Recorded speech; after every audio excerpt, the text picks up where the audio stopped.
Does Israel have the right to defend itself? Israel has no right to be there. Israel has no right to exist.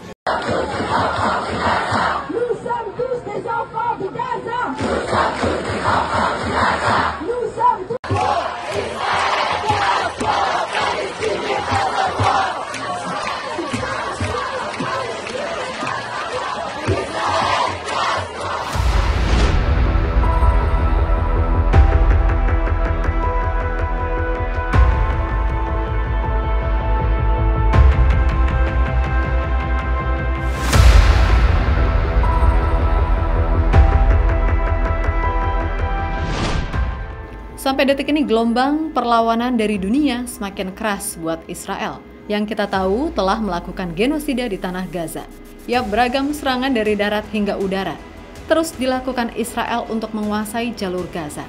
Untuk saat ini total udah sekitar 77% wilayah Gaza masuk ke dalam penguasaan Israel. Hal yang kemudian membuat penduduk Gaza kini ibarat terpenjara di tanah sendiri. Nah, melihat fakta yang ada, gerakan besar dunia pun diinisiasi melalui sebuah gerakan jalan menuju Gaza yang kemudian menjadi populer di media sosial. Tentu saja tujuan utama dari gerakan ini adalah bisa mengajak seluruh dunia untuk menuju Gaza melewati gerbang yang diblokade. Sehingga dengan begitu, akses bantuan yang selama ini tertahan bisa masuk dengan lancar ke tanah Gaza.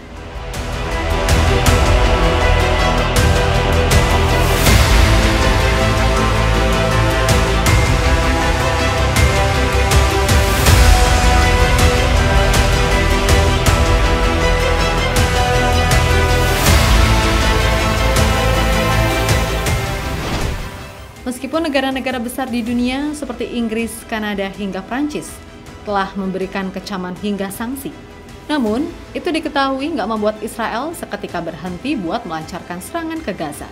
Yap, sebagaimana laporan dari media Al Jazeera, korban terus bertambah dari hari ke hari. Seolah nyawa-nyawa penduduk di sana sama sekali nggak berharga bagi dunia. Yap, korban cuma dihitung layaknya menghitung sebuah angka, dan Israel benar-benar melakukan apa yang disebut sebagai genosida. Nah, minggu lalu, berbagai tekanan dari jutaan warga sipil di Eropa yang kemudian ditindaklanjuti oleh pemerintah setempat sedikit berhasil dengan Israel yang mau membuka blokade di jalur bantuan. Tapi semua juga tahu, dari jumlah yang dibutuhkan, bantuan yang dikirimkan ke jalur Gaza dinilai masih jauh dari cukup. Yap, PBB sendiri telah memperingatkan bahwa pasokan yang sedikit itu gagal mencapai penduduk Gaza yang kelaparan. Nah, melihat kok alurnya masih maju mundur, sedangkan Israel seolah nggak peduli dengan sanksi karena terus menyerbu Gaza, membuat gerakan publik global pun akhirnya dibentuk untuk menghentikan Israel.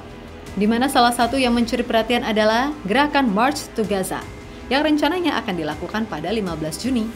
Yap, gerakan ini merupakan sebuah inisiatif internasional besar-besaran yang diluncurkan oleh Koalisi Serikat Pekerja, Gerakan Solidaritas, dan organisasi hak asasi manusia dari lebih dari 32 negara.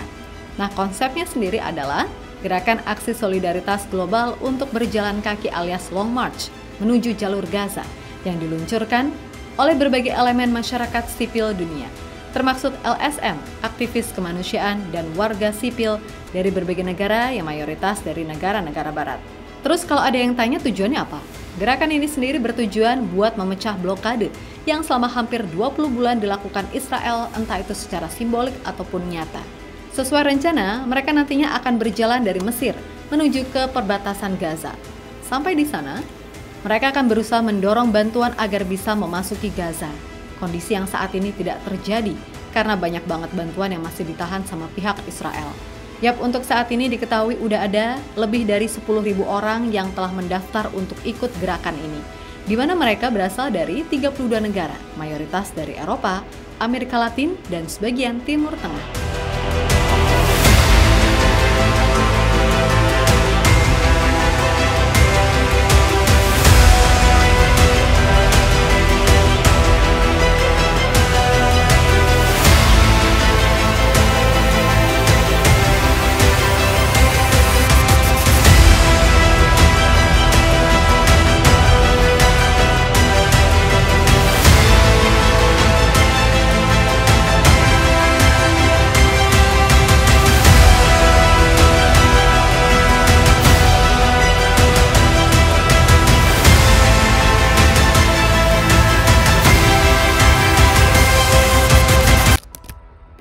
Sementara itu dikutip dari Al Jazeera, pada Mei 2025, sebanyak 823 profesional hukum di Inggris, termasuk 11 mantan hakim, puluhan barrister atau pengacara senior, solisitor, dan akademisi hukum secara serentak menandatangani sebuah surat terbuka yang mengecam kebijakan pemerintahan Inggris yang dinilai terlalu lembek terhadap Israel.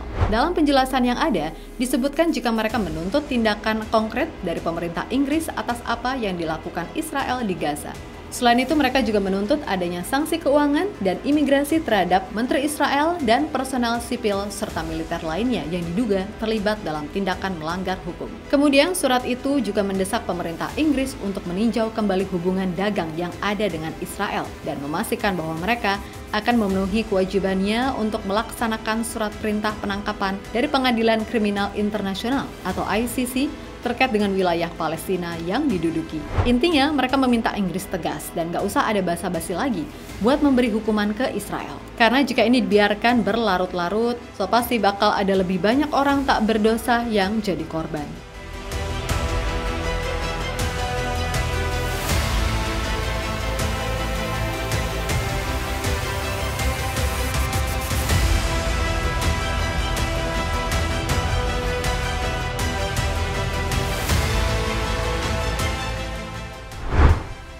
Di sisi lain, meskipun mendapatkan tekanan sana-sini, emang dasarnya dablek dan keras kepala, Israel belum menunjukkan tanda-tanda bakal membuka bantuan secara besar ke jalur Gaza.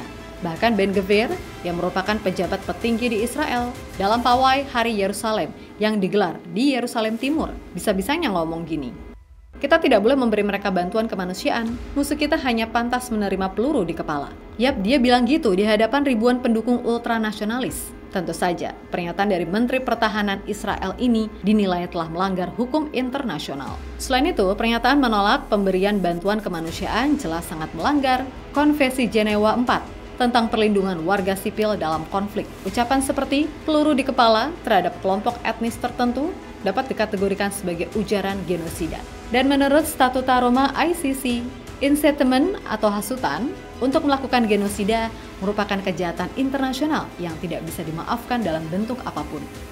Parah dan super miris sih kalau ini beneran dibiarin gitu aja.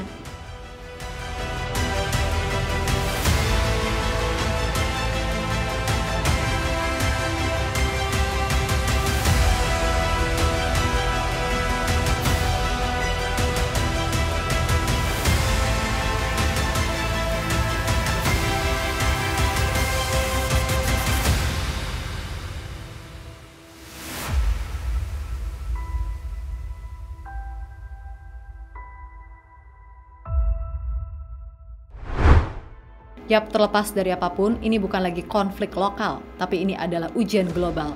Ujian bagi nurani umat manusia di seluruh dunia. Karena sejatinya, bukan cuma Gaza yang sedang dikepung. Namun dari sisi kemanusiaan kita semua sedang diuji. Saat ini sendiri, negara-negara seperti Afrika Selatan, Spanyol, dan Irlandia telah meningkatkan retorika mereka terhadap Israel. Dan pernyataan dari Ben Gvir jelas akan mempercepat isolasi diplomatik. Dan seharusnya, kelompok HAM, PBB, dan negara-negara Global South kini memiliki dasar lebih kuat untuk mendesak embargo senjata, peninjauan hubungan dagang, serta adanya tindakan di Mahkamah Pidana Internasional ICC. Yap, ketika seorang menteri dari pemerintahan sebuah negara menyerukan agar warga sipil kelaparan hanya diberi peluru, maka itu bukan lagi sekadar perang, tapi itu adalah cermin sebuah ideologi genosida yang beroperasi tanpa malu, belas kasih, dan sayangnya orang-orang modelan Gondes begini bisa dibiarkan hidup oleh diamnya dunia.